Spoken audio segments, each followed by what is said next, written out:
Have you ever been confronted with an ugly truth, or stuck in a belief that you know is wrong, but see no other way out? Atsu, from Sucker Punch's 2025 release, Ghost of Yotei, is forced to come to terms with this reality in one of the most unexpected moments in the game. Tucked away from the reach of the story's villains, the Yotei 6 gang, in the mountain valley of the Neoro Wilds, a story can be overheard in what just seems like a pit stop area of the game. Come and sit, for I have a tale to tell.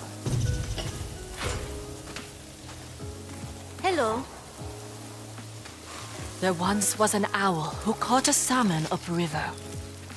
Please, said the salmon, if you don't eat me today, I will tell you the story of the arrow that pierced through a mountain.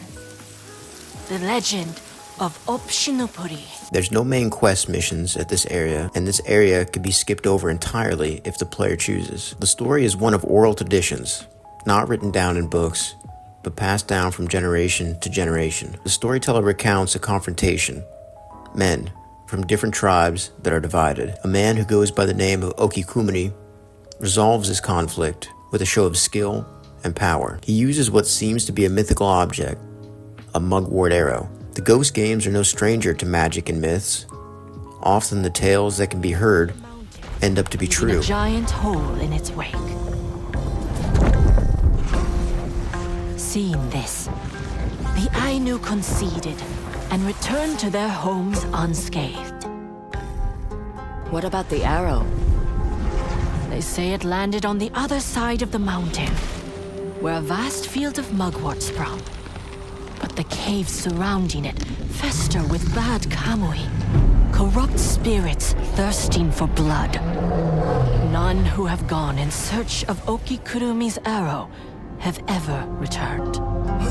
Atsu hears the story and wishes to possess the arrow for her own personal benefit, to aid her in her hunt to kill all members of the Yotei 6, so she goes out in search of it.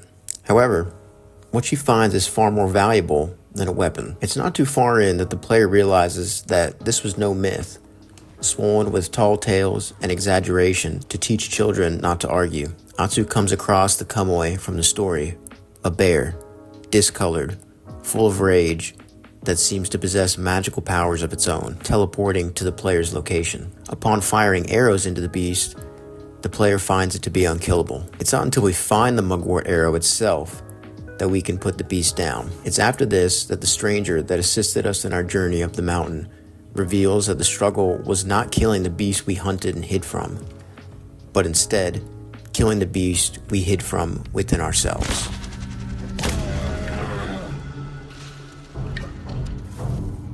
It's over. May its kamui find their way safely to Kamui Moshiri. I've never seen an animal attack so recklessly.